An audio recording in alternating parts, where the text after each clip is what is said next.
बिहार का गोपालगंज जिला और राहुल गांधी की वोटर अधिकार यात्रा, इस यात्रा में हम लगातार बने हुए हैं और आप तक लोगों की बातों को पहुंचा रहे हैं। इस वोटर अधिकार यात्रा के दृश्यों को आप तक पहुंचा रहे हैं। और इस बीच हम जब गोपालगंज पहुंचे हैं तो यहाँ गोपालगंज में बंधे के पास कुछ लोग हैं एकत्रित, और आइए अब इनसे इनकी राय लेते हैं और जानते हैं इन तमाम विषयों के बारे में। क्या नाम है सर आपका? जी, औसत अंसारी। औसत अंसारी। वोटर अधिकार यात्रा हो रही है, वोटों के प्रति जागरूक किया जा रहा है। आपके वोटर कार्ड की क्या स्थिति है? बना है, कैंसिल है? नहीं बना है। बहुत लोग ऐसा युवा लोग भी हैं, उनका भी नाम कट गया है। नाम कटा ऐसा है। हमारे जाने में बहुत लोग ऐसा हैं। आप लोग बोलिएगा तो उनको हम लाकर यहाँ पे खड़ा भी कर सकते हैं। तो ये नाम क्यों कटे हैं? अब वही जानते हैं उन लोग क्या राजनीति कर रहे हैं, क्या नहीं कर रहे हैं, अब उन्हीं जानते हैं सब। आपसे आपका अधिकार ले लिया जा रहा है और आप सिर्फ राजनीति और तमाम बातों का बहाना देंगे या कुछ और भी करेंगे? खाली झांसा दे रहे हैं, झांसा देकर वोट ले रहे हैं, उसके बाद कुछ नहीं कर व्यक्तिगत रहे हैं। स्तर पे अपने वोटर कार्ड को बनवाने के लिए ये लोग क्या कर रहे हैं जिनका भी नाम कटा हुआ है? क्या अच्छा, कोई बात नहीं है। आप हमें ये बताइए कि यहाँ बिहार की स्थिति कैसी है, गोपालगंज की स्थिति कैसी है? बहुत बुरा तरह से गोपालगंज की स्थिति है, इसलिए कोई विकास नहीं हो पा रहा है। लालू यादव जी का यहीं घर है गोपालगंज, हाँ, तो इसके बाद भी विकास नहीं हो रहा है। तो घर होने से क्या है, तो उनका सत्ता में वो थोड़ा ही है। सत्ता में जब वो सत्ता में थे तब विकास कार्य यहाँ हुआ करते थे। हाँ, हुआ तो जाकर गोपालगंज देखिए, जो भी काम हुआ है बहुत अच्छा तरह से काम हुआ है गोपालगंज में। 17 महीने की अपनी गठबंधन की सरकार में तेजस्वी ने गोपालगंज के लिए क्या किया? तो अभी तो बहुत ज़्यादा नौकरी दी है, 2 लाख तक प्लस नौकरी दी है। गोपालगंज के विकास के लिए तेजस्वी ने वहाँ पे सदर अस्पताल है, उसमें 100 बेड दिए हैं। उन्हीं का देन है कि बन रहा है। थाने मंदिर है, वो भी आकर बोले तो भी बन गया, गेट और सब चीज़। उसके बाद आकर मेडिकल कॉलेज वहाँ पे थाने में एथी कर दे के निरीक्षण भी हुआ है। वो भी वो सत्ता में आएंगे तो जल्द से जल्द बनवाने का काम करेंगे। क्या स्थिति है गोपालगंज की? बहुत बढ़िया है। बहुत बढ़िया है। विकास कार्य हो रहे हैं गोपालगंज में? विकास कार्य का हो रहा है, देखिए ना, तो सब सामने है। कोई अब केवल बस भाषण हो रहा है। फिर भाषण हो रहा है? भाषण हो रहा तो है। नीतीश जी और तेजस्वी जी, या फिर नीतीश जी और संग्राम जी, यानी बीजेपी और नीतीश सरकार, जेडीयू की, आरजेडी और जेडीयू की सरकार, इन दोनों में बेहतर कौन था गोपालगंज के लिए? अभी के समय में नहीं, अभी जो तेजस्वी नए हैं, नया चेहरा है, नया युवा है, उनको लाना चाहिए। बदलाव एक बार करना चाहिए, बदलाव देखना चाहिए हम लोग कि हाँ कि 20 साल में नीतीश कुमार जो किए हैं, क्या तेजस्वी यादव 5 साल में कुछ करते हैं कि नहीं। और ये जो वोटर अधिकार यात्रा निकल रही है, इसका कुछ मतलब आपके समझ में आ रहा है? थोड़ा बहुत है, ये है कुछ गलत हुआ है, उसके विरोध में लोग निकले हुए हैं। ऐसा नहीं है कि ना कुछ गलत हुआ है। ये वोटर अधिकार यात्रा का कितना प्रभाव रह जाएगा जी? बहुत ज़्यादा। चुनाव तक इसका प्रभाव रह जाएगा? प्रभाव बहुत ज़्यादा है। इसका मतलब निकलेगा, कटा हुआ वोट जुड़ेगा? एकदम जुड़ेगा, एकदम जुड़ेगा। आरजेडी लवर हैं आप? एकदम आरजेडी लवर है हम लोग एकदम। वहाँ भोजपुरी का एक गाना भी बज रहा है, मजनू हमारा आरजेडी लवर है। बहुत मस्त बज रहा है, अच्छा लग रहा है, देखने से बहुत सुंदर लग रहा है। हाँ, तो एकदम 100% में 100% आरजेडी निकलेगा। आज के कार्यक्रम की क्या तैयारियां हैं आरजेडी की? बहुत बढ़िया तैयारी है, जो तैयारी है वो दिख रहा है। ग्राउंड मजबूत है? हाँ, बहुत मजबूत है। जेडीयू मार ले जाएगा क्या? ग्राउंड आपका जेडीयू ले जाएगा? नीतीश जी नहीं न जीत जाएंगे? अरे नीतीश जी नहीं जीतेंगे। नीतीश जी तो बहुत माने घुसखोर हो गए हैं, बहुत माने के जो इतना नीतीश जी गिरा दिए ना, जो नीतीश जी को विश्वास करके विश्वासघात कर दिए। विश्वास करके विश्वासघात कर दिए। तो विकास नहीं किए? कोई विकास नहीं किए। विकास किए ऐसा जगह पर विकास कर दिए, ये जो जहाँ नहीं करना चाहिए वहाँ कर दिए, जहाँ करना चाहिए वहाँ नहीं किए। ठीक है, और भी लोगों से जुड़ते हैं और उनकी राय को जानते हैं। क्या नाम है भैया? आयुष कुमार सिंह। आयुष कुमार सिंह जी।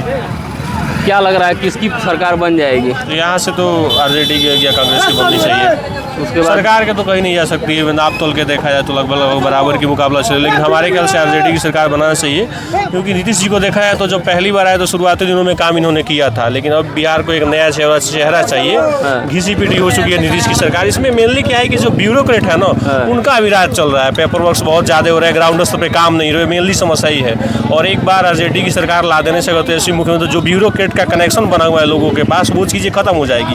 एक नई सिरे से चालू हो जाएगी बिहार की सरकार, जिसमें कुछ उम्मीद किया जा सकता है कि हाँ बिहार में आने वाले समय में अच्छा विकास हो, अच्छा काम हो। इसलिए एक बार आरजेडी को चांस देना चाहिए और देखना चाहिए कि तेजस्वी यादव कैसे काम करते हैं। आपके परिवार में भी किसी का वोट कटा है? नहीं, मेरे परिवार में किसी का वोट नहीं कटा है। जानकारी में? मेरे जानकारी में किसी का वोट नहीं कटा हुआ है। वोट नहीं कटा। अगर कटा है तो समस्या है तो जाकर के BLO लोग जाकर के सॉल्व भी कर दे रहे हैं, उसमें कोई ज़्यादा समस्या नहीं है। समस्या नहीं हो रही नहीं, मेरे ख्याल से उसमें कुछ ज़्यादा समस्या। ये प्रशांत किशोर कितना असर डाल देंगे चुनाव में? प्रशांत किशोर जैसे बिहार में चुनाव का रणनीति कहा जाए तो थोड़ा बहुत यहाँ जाति आधारित भी है, ये सही है। और प्रशांत किशोर अभी हमको नहीं लग रहा, अभी थोड़ा उनको टाइम लगेगा आने में बिहार। पलायन रोकने की जो है बात सबसे पहले उन्होंने की। हाँ, ये बात है कि अगर विपक्षी मजबूत होते हैं बिहार में तो आने वाले समय में बिहार के लोकतंत्र के लिए चीज़ें लोकतंत्र के लिए ज़्यादा सही रहेगी। क्योंकि अगर विपक्ष मुद्दा को उठाता है सिरे से तो जो पक्ष में जो सरकार है जिनके, वो भी उस चीज़ से प्रेरित होकर काम करती है कि कहीं ना कहीं उनकी कमियों को जो विपक्ष है वो काफ़ी हद तक ऊपर उठाएगी। तो ये चीज़ सरकार की बहुत ज़्यादा तौहीनी होगी। तो इस चुनाव के बाद मजबूत विपक्ष के तौर पे आप किसको देख रहे हैं और सत्ता पक्ष में किसको देख रहे हैं? पक्ष में हम आरजेडी और कांग्रेस को देख रहे हैं, विपक्ष में NDA को देख रहे हैं। हाँ। थर्ड नंबर की पार्टी प्रशांत किशोर की इस बार रहेगी और प्रशांत किशोर को थोड़ा बिहार में और समय देना पड़ेगा। और तेज प्रताप यादव जी का अलग हो जाना कितना असर डाल देगा? तो कुछ ना कुछ तो इम्पैक्ट इसका डालेगा ही। हमारे ख्याल से उनका जो पर्सनल मैटर है उस चीज़ को छोड़ करके पार्टी में उनको बुलाना चाहिए। ये कोई मान लीजिए हर आदमी का अपना पर्सनल मुद्दा है, वो व्यक्तिगत जीवन से किसी का क्या लेना है। पार्टी के लिए तो उन्होंने कोई ऐसा काम नहीं किया है, उनका व्यक्तिगत जीवन है भाई। व्यक्तिगत जीवन में कोई कुछ भी करे। अभी हमारी भारत में बिहार में देखा जाता है इस चीज़ को काफ़ी बड़ा चढ़ा दिखाया जाता है। वही अगर अमेरिका बाकी देशों में तो पर्सनल लाइफ से क्या फर्क पड़ता है भाई? डोनाल्ड ट्रंप ने कितनी शादियाँ की, इससे मुझे क्या मतलब है? डोनाल्ड ट्रंप पब्लिक के लिए कितना काम करे, अपने देश के लिए कितना काम करे, इससे ना मुझे मतलब है। तो तेज प्रताप यादव अपने जीवन में क्या कर रहे हैं, पर्सनल जीवन का क्या, उससे मुझे नहीं मतलब है।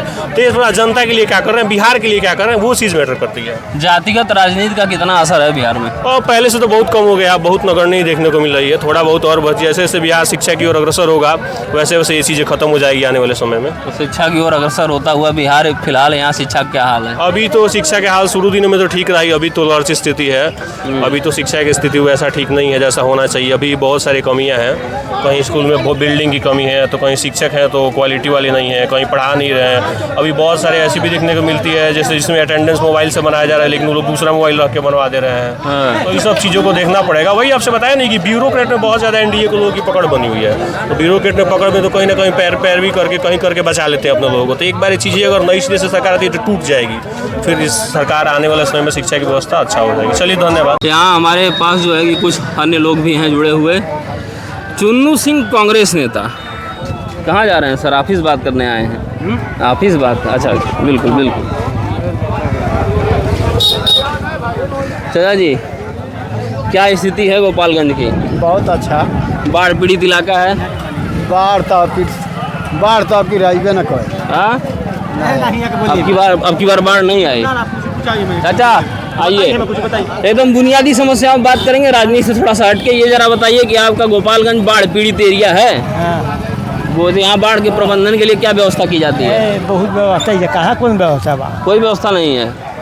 ये बंधा बना के जिस तरीके से बांटा गया, इस बंधे समझ में आ रहा है कि बाढ़ पीड़ित एरिए में इस बंधे को इसलिए बनाया गया है ताकि आपातकालीन स्थिति में लोग यहाँ शेल्टर ले सकें, यहाँ आगे रहें। तो जब बाढ़ उड़ाती है तो लोग इस बंधे पर रहते हैं, झुग्गी झोपड़ी डाल के लोग यहाँ रह जाते हैं। रह जाते हैं। तो जब झोपड़ी गिरा बाढ़ के दौरान जो तमाम समस्याएं आती हैं, बीमार हो जाना, सांपों को काट लेना, उसके लिए क्या है सरकार की तरफ से? कोई हॉस्पिटल कोई सुविधा सरकार दी तब न वो कोनो बैठी हुई। सरकार सुविधा कोनो दी तब न बजे कोनो बात हुई। 4 घंटे बाद एम्बुलेंस आई। 4 घंटे बाद एम्बुलेंस आई। इस बंधे पर कोई हॉस्पिटल है आसपास? कोई हॉस्पिटल नहीं है। हाँ, कोई हॉस्पिटल नहीं है। यहाँ तो 3 किलोमीटर बाद हॉस्पिटल है जादूपुर बाजार में। यहीं बगल में आपका कुशीनगर जिला लग जाता है उत्तर प्रदेश का। कुशीनगर जिला इधर लगता है। तो उसके बाद जो है कि गोरखपुर है, और गोरखपुर से एक बंधा शुरू होता है गोरखपुर में जो अम्बेडकर नगर तक जाता है आजमगढ़ होते हुए।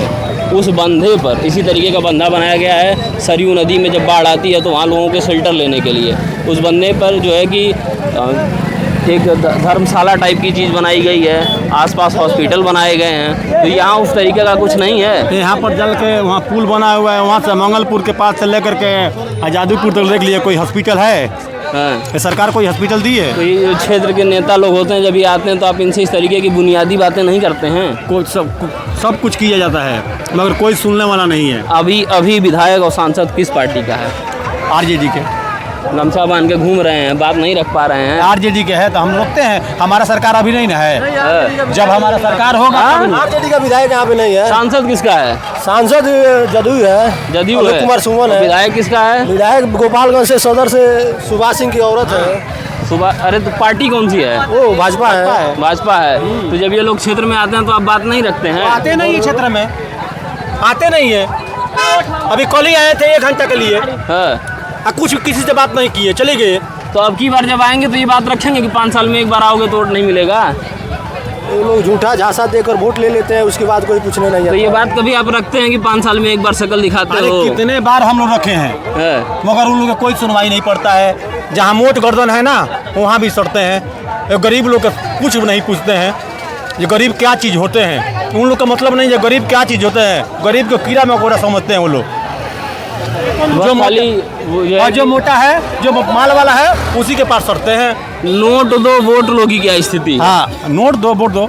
हम लोग तो नोट लेते नहीं है, हम इसलिए वोट देते हैं। है। यहाँ चर्चा सुनने में आई है कि चुनाव के समय कुछ महिलाएं और कुछ पुरुष। नहीं, ये गलत बात है। हम लोग नोट नहीं लेते हैं, हम लोग वोट देते हैं। हाँ। इसलिए हम लोग वोट देते हैं। जब हम लोग वोट देंगे तो हम लोग का विकास होगा, नोट लेंगे तो विकास नहीं होगा। ठीक है, चलिए, इतनी समझदारी आप में है। कैमरामैन जी थोड़ा आगे बढ़ते हैं। यहाँ जो है कि कुछ बुजुर्ग मुझे दिख रहे थे, तो मैं उनसे कुछ पुरानी और बुनियादी बातों में चर्चा के लिए अभी इस वक्त आगे बढ़ रहा हूँ। एक व्यक्ति यहाँ, क्या नाम है चाचा जी? अलीजान वोटर अधिकार यात्रा के समर्थन में हैं? हाँ जी, वोटर अधिकार यात्रा के समर्थन में हैं? हाँ जी। वोट कटा है? हाँ, नहीं कटा। नहीं कटा है। जानकारी में किसी का कटा है? नहीं, हमारे जानकारी में किसी का नहीं कटा। नहीं कटा है। तो यहाँ आज तेजस्वी जी और राहुल जी आने वाले हैं। क्या उम्मीद है? गोपालगंज से आप हैं, आप गोपालगंज के लोकल हैं, तो गोपालगंज के विकास के लिए वो क्या कर देंगे, क्या उम्मीदें लाए हैं? अभी जीतेंगे तो अभी तो बताएंगे क्या कर रहे हैं। तो आपकी कुछ बातें तो होंगी ना जो आप वहाँ तक पहुँचाएंगे कि भैया गोपालगंज को हॉस्पिटल चाहिए, स्कूल चाहिए, रोजगार चाहिए, चीनी मिलें बंद हो गई, वो खुलवाओ। हाँ, तो संसद से चीनी मिल बंद है। हाँ, अभी देखो चालू कराते हैं कि नहीं कराते। तो ये सब बात रखेंगे नेता तक? हाँ, तो आएंगे तो रखेंगे हम। हाँ, पार्टी के नेता लोग ढेर बा, हमने से का पता। ना वो तो ठीक है। जैसे आप यहाँ के लोकल हैं तो पार्टी के कार्यकर्ता हैं तो पार्टी की बातें करेंगे, हम तो लोकल लोगों की बातें जानने आए हैं क्षेत्र में ना। तो आप जैसे बुजुर्ग आदमी हैं, आपसे 2-4 पुरानी बातें होंगी, 2-4 नई बातें होंगी, भविष्य की बातें होंगी। चाचा जी, मेरा आपसे पहला सवाल ये है कि आप बुजुर्ग हैं, जो जंगल राज की चर्चा होती है उसके बारे में आप क्या कहेंगे? देखिए भाई, हम लोग तो माने समझिए कि 85 से वोट देते आ रहे हैं। 1985 से? 85 से। हाँ। राजीव गांधी के पार्टी से वो लड़े थे। एक शशिकांत मिश्रा आए थे उस टाइम। हाँ उस टाइम से हम लोग देख रहे हैं। जी। तो देखते देखते सब कुछ तो ठीक ही था, हाँ। लेकिन आगे चल के इतना ना यहाँ करप्शन बढ़ गया कि यहाँ मोड़ों पर बैठना जुल्म हो गया था। इस मोड़ पे बैठना? कोई भी मोड़ पर, इसी मोड़ पर नहीं। हाँ। 5 बजे के शाम से हम लोग साइकिल लेकर नहीं निकलते थे हाँ। कि कोई साइकिल कहीं छीना जाएगा। अभी 8-10 बजे रात तक, 12 बजे रात तक घूमता है आदमी, कोई दिक्कत नहीं है। एक बात मैं देख रहा हूँ, मैं था मुजफ्फरपुर ज़िले में था, गोपालगंज ज़िले में था, और वहाँ हूँ, और इधर सीतामढ़ी की तरफ था। 9 बजे 10 बजे रात तक सभी दुकानें बंद हो जाती हैं, और ये बताया जाता है कि इधर एक समय पे नक्सलवाद का भी प्रभाव था। हाँ ही भाई, उसका असर अब तक दिख रहा है। लोग दुकानें, उसका असर हम पर भी बड़ा खुद पड़ा है। क्या हुआ था बताइए? बैंक डकैती किया दूसरा कोई, पकड़ के गए जेल हम दूसरे के नाम पर। तो उसका गुण होता है ना, संगत जैसे आप लोग का है, तो जैसा संगत होगा उसका गुण मिलेगा। किया दूसरा कोई, भोगा दूसरा कोई, तो रात दिन तो यही चलता था यहाँ। तो ये सब स्थिति अभी भी यहाँ है? नहीं, अभी तो नहीं है भाई। अभी थोड़ा बहुत कहीं मार झगड़ा हो गया, कोई किसी को कोई गाली गलौज दे दिया, वही सब है। हाँ। लेकिन जोर जबरदस्ती तानाशाही नहीं है। तो अभी इतना दुकान देख रहे हैं ना, अभी इस बार के चुनाव में आप किसकी सरकार देख रहे हैं? देखिए, सरकार किसी का भी हो, हाँ। जिसका भी सरकार हो, आप मान लें कि हमारे बनाने से सरकार बनेगा नहीं, मैंने आपके आम पब्लिक का, लेकिन सरकार जिसका भी हो, जनता को राहत होना चाहिए, जनता के सेवा होना चाहिए, हाँ। कार्य अच्छा होना चाहिए। अभी 10 साल में काम अच्छा हुआ है, रोड लाइट हर जगह बढ़िया सुविधा हुआ है, तो लोगों को सुविधा मिल रहा है। इसी तरह जो भी सरकार है काम करे, सुविधा मिले, बढ़िया रहेगा। हम लोगों को कोई किसी पार्टी से घेरा नहीं है। हाँ। पार्टी जो भी हो, जो हो गया वो हो गया, आगे भविष्य में जो भी पार्टी हो अच्छा कार्य करे। इस बार चुनाव में बिहार में पलायन एक बहुत बड़ा मुद्दा बना हुआ है। पलायन मुद्दा तो है हर गांव में, मैं समझे कि एका दूका कहीं मिल जाएंगे शायद, तो मैंने देहात में तो कम मिलते हैं, ज़्यादा बॉर्डर इलाका पर कोई ना कहीं मिल जाएंगे। हम लोग को देहात में तो मान लें कि यहाँ तो कोई बाहर का आदमी है तुरंत मालूम पड़ जाता है। हाँ। ये बाहर का है। पलायन मतलब होता है कि अपना जगह छोड़ के पलायन दूसरे तो हुआ कमाने के लिए। हाँ। पलायन देखिए यहाँ रोजी रोटी की कमी है तो है। हाँ। अभी सब कुछ सुधर गया है लेकिन रोजी रोटी का कमी है। हाँ। इसलिए लोगों को मान लें कि खर्चा चलाना है तो बाहर जाना ही है। आने जाने के लिए सुविधा बहुत दुख तकलीफ की बात है कि जो आदमी बाहर जाता है उसको मान लें अभी छठ है सामने, छठ के भी आना होगा तो आदमी को टंगा के किस तरह घर आता है कि हमारा त्यौहार है। लेकिन इस साल सुन रहे हैं कि सरकार गाड़ी का व्यवस्था किया है, अब क्या करेगा सामने मालूम पड़ेगा कि किया है कि नहीं किया है। अब सामने जो आएगा तब मालूम पड़ेगा भाई क्या हो रहा है। जब तक होता नहीं है तब तक उसको सही नहीं बोलते हैं। छठ पूजा जो है कि बिहार में एक बहुत ही विशेष त्योहार है हम लोगों का। हाँ। हिंदू का मैंने मुस्लिम भी लोग भी हम लोग को लगता है 25% करता है। शुरू कर दिए वो भी छठ पूजा मनाना। करते का मन्नती मांगते हैं, उनका पूरा होता है, करते हैं। छठ पूजा विशेष रूप से किस लिए होता है, एक लाइन में बता दीजिए। अरे किस लिए कर, देखिए भगवान का आस्था है ना, माताएं अपने बच्चों के लिए परिवार के उज्जवल भविष्य के लिए ये सब के लिए करते हैं। इसलिए जो है कि अब उसमें धर्म से जुड़ी जाता विशेष बातें नहीं है, मुस्लिम लोग भी उसको शुरू कर चुके हैं अपने बच्चों के बेहतर भविष्य के लिए। चाचा जी देखिए हिंदू लोग भी ऐसे भूखते हैं, क्या बोलते हैं, रोजा करते हैं, और जिसका मन्नत अगर मान लेंगे उसी में लगाया हुआ है। हाँ। हिंदू लोग भी रोजा करते हैं। तब ये क्यों कहा जाता है कि हिंदुओं को मुसलमानों से खतरा? वो सब देखिए हिंदू मुसलमान किसी से खतरा नहीं है। हाँ। इसको खतरा जानते हैं कौन किया है? हाँ। खाली नेता लोग। यहाँ जो हम लोग लोकल है ना, नहीं हिंदू से मतलब है ना मुस्लिम से मतलब है, सिख से मतलब नहीं, ईसाई से मतलब है। ये नेता लोग अपना वोट बैंक बनाने के लिए हिंदू जब इंसान को इंसान से मतलब है। हाँ। तो नेता की बातों में कहाँ आ जा रहा है? आज देखे जनता मूर्ख है, जनता अगर यही समझ जाता कि हमको किसमें भलाई है तो नेता लोग बात नहीं मानता। आज मान लीजिए कितना पैसा आज खर्चा हो रहा है। हाँ। ये पैसा कहीं सार्वजनिक करना जनता के लिए खर्चा होता। तो ये रैली जो निकाली जा रही है इसमें जो पैसा खर्चा हो रहा है सब बेकार हो रहा है। सब बेकार हो रहा है। ये प्रदर्शन के बजाय ये काम करते हैं। पैसा कोई जनता के लिए कोई काम किया जाता। हाँ। आम पब्लिक का यही कुछ अगर बनवा दिया जाए, विवाह भाव चाहिए, इतना जो खर्चा हुआ है उतना कुछ ना कुछ तो बन ही जाता।